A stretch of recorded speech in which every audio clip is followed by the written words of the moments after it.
Hi everyone, welcome back to my YouTube channel. तो आज हम लोग पढ़ेंगे concept and features of Shakespearean tragedy. इससे पहले हम लोग देखेंगे कि शेक्सपियरियन ट्रेजेडी क्या होता है और इसका क्या कॉन्सेप्ट है। तो बेसिकली वो ट्रेजेडी जिसे विलियम शेक्सपियर ने लिखा है, जिसका एक अपना स्पेसिफिक स्ट्रक्चर होता है, जिसमें अलग अलग थीम्स हो, जैसे कि human suffering, fate, moral conflict. तो यही शेक्सपियरियन ट्रेजेडी है। अच्छा, अगर आप ऐसी कोई ट्रेजेडी पढ़ते हो जिसका कैरेक्टरिस्टिक्स शेक्सपियरियन ट्रेजेडी के कैरेक्टरिस्टिक से मिलता जुलता है, तो आप वैसे ट्रेजेडी को शेक्सपियरियन ट्रेजेडी से कंपेयर कर सकते हो। विलियम शेक्सपियर जब अपनी ट्रेजेडीज़ लिख रहे थे तो उनका कोई अपना कॉन्सेप्ट नहीं था कि आइडियल ट्रेजेडी क्या होती है। हालांकि वो एरिस्टोटल्स थ्योरी ऑफ ट्रेजेडी पे काफ़ी ज़्यादा बिलीव करते थे। और एरिस्टोटल थ्योरी ऑफ ट्रेजेडी क्या है? तो एरिस्टोटल का मानना था कि ट्रेजेडी ऐसी होनी चाहिए जो लोगों के अंदर फियर या पिटी जगा सके, यानी कि ऑडियंस के अंदर कथारसिस वाली फीलिंग आ सके। अब ये कथारसिस क्या होता है? तो कथारसिस का सिंपल मतलब है कि हमारे अंदर जो स्ट्रॉन्ग और रिप्रेस्ड इमोशंस होता है उसे बाहर निकालना, ताकि हमें इमोशनल रिलीफ हो। जैसे कि हम जब कोई इमोशनल मूवीज़ देखते हैं तो हम कैसे रो जाते हैं, तो यही कथारसिस है। शेक्सपियर ने एरिस्टोटल और ग्रेट ग्रीक ड्रामेटिस्ट जैसे कि यूरिपिडस, एस्खेलस और सोफोकल्स के प्रिंसिपल्स ऑफ ट्रेजेडी को बेस मानकर उसमें अपने पर्सपेक्टिव को ऐड करके शेक्सपियर ने अपनी ट्रेजेडीज़ लिखना स्टार्ट किया। विलियम शेक्सपियर की हर एक ट्रेजेडी में आपको सेम कॉन्सेप्ट और ऑलमोस्ट सेम एंडिंग भी देखने को मिलेगी। शेक्सपियरियन ट्रेजेडी में आपको कॉम्प्लेक्स थीम्स जैसे कि ambition, vengeance, jealousy, power, justice and the consequences of human actions जैसे थीम देखने को मिलेंगे। शेक्सपियरियन ट्रेजेडीज़ पढ़ने के बाद ऑडियंस के अंदर कथारसिस आती है।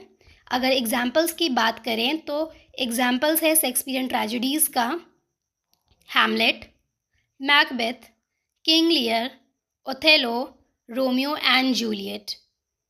अब हम लोग शेक्सपियरियन ट्रेजेडीज़ के कैरेक्टरिस्टिक्स को देखेंगे। फर्स्ट इंपॉर्टेंट कैरेक्टरिस्टिक्स है tragic hero and Nobel status.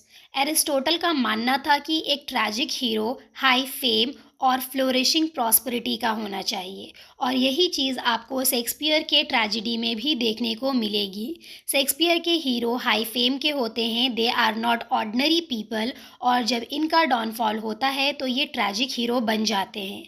और क्योंकि हीरो नोबेल स्टेटस का होता है तो इनका डाउनफॉल सिर्फ हीरो के ही लाइफ को इफ़ेक्ट नहीं करता, बल्कि पूरे किंगडम के लोगों के लाइफ को इफ़ेक्ट करने लगता है।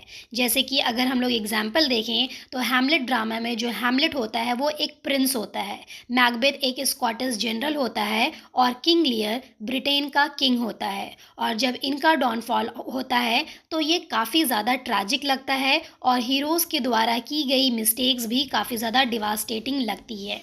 नेक्स्ट है हमर्शिया। हमर्शिया का मतलब होता है फैटल फ्लॉ।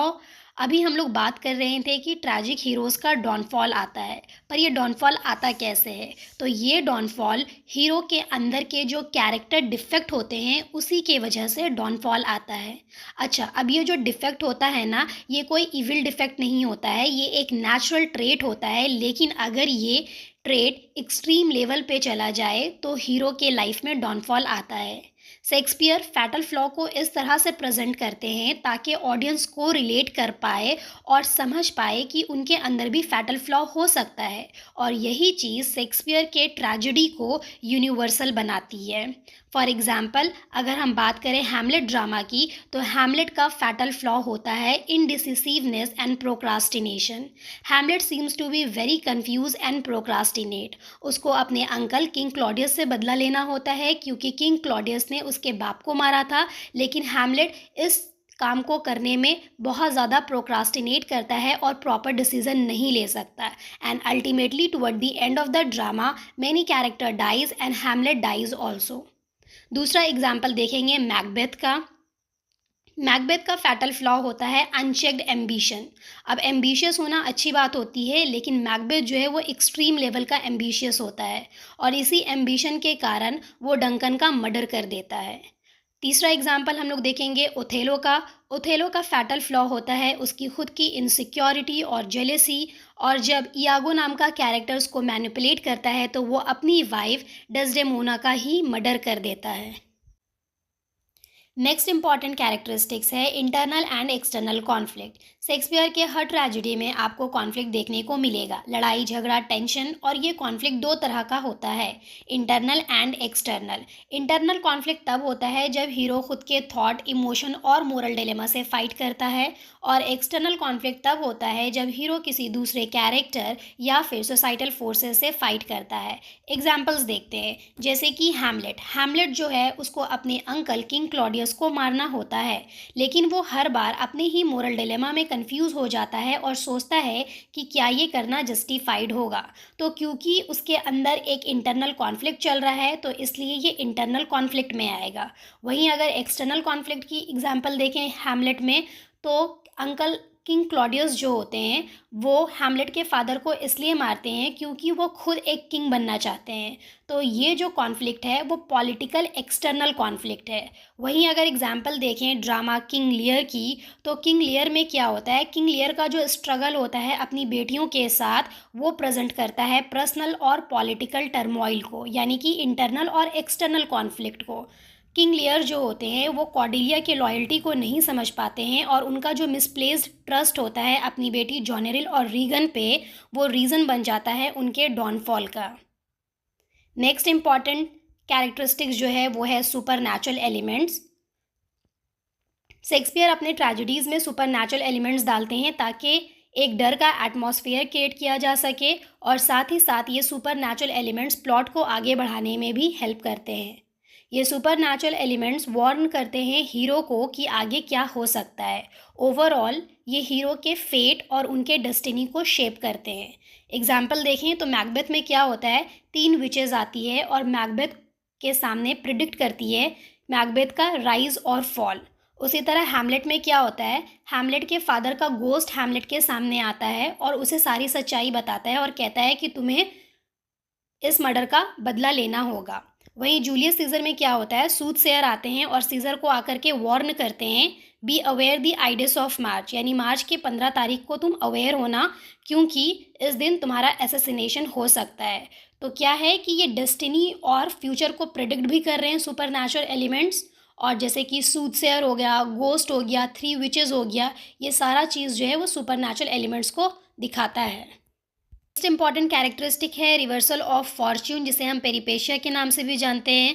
तो बेसिकली रिवर्सल ऑफ फॉर्च्यून का मतलब होता है कि ट्रैजिक हीरो के लाइफ में एक ड्रास्टिक चेंज आना, यानी कि अभी जो ट्रैजिक हीरो है वो एक अच्छे स्टेटस में है, ठीक है, एक नोबल स्टेटस में, लेकिन सडनली ऐसा ड्रास्टिक चेंज आएगा उसके लाइफ में कि वो उसकी लाइफ जो है वो कम्प्लीटली डिस्ट्रॉय हो जाएगी, कम्प्लीटली बर्बाद हो जाएगी। यानी वो कहते हैं ना अर्थ से फर्श पे आ जाना, वही ट्रैजिक हीरो के साथ होगा, और यही है रिवर्सल ऑफ फॉर्च्यून, यानी कि किस्मत में कम्प्लीटली रिवर्सल हो जाना। अब ये ऐसा क्यों होता है, तो बेसिकली हीरो के ट्रैजिक फ्लॉ, यानी कि जो फैटल फ्लॉ है, उसी की वजह से उनके लाइफ में रिवर्सल ऑफ फॉर्च्यून होता है। जैसे कि बात करें मैकबेथ की, तो मैकबेथ क्या होता है, स्टार्टिंग में उसके पास काफ़ी ज़्यादा पावर होता है, लेकिन सडनली उसका डाउनफॉल भी हो जाता है, और रीज़न क्या होता है, उसका अनचेक्ड एम्बिशन, क्योंकि वो काफ़ी ज़्यादा एम्बिशियस होता है, ज़रूरत से भी ज़्यादा, और अल्टीमेटली क्या होता है, उसकी ही मौत हो जाती है। उसी तरह अगर हम लोग बात करें किंग लियर की, तो किंग लियर का जो डिसीज़न होता है कि किंगडम को डिवाइड कर दिया जाए,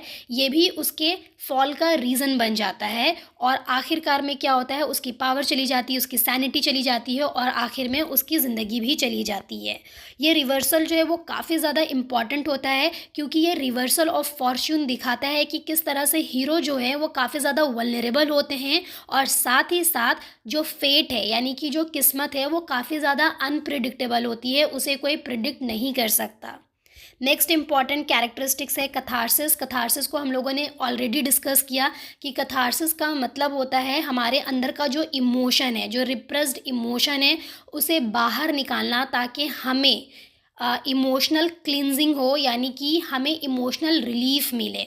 तो जब भी हम ट्रैजिक हीरो को देखते हैं या पढ़ते हैं, और जब उनका डाउनफॉल आता है, तो हमें कथारसिस वाली फीलिंग आती है, यानी कि हमें हीरो के लिए पिटी भी फील होता है, रहम भी आता है, दया भी आती है, और साथ ही साथ उनके एक्शन को देख करके डर भी लगता है।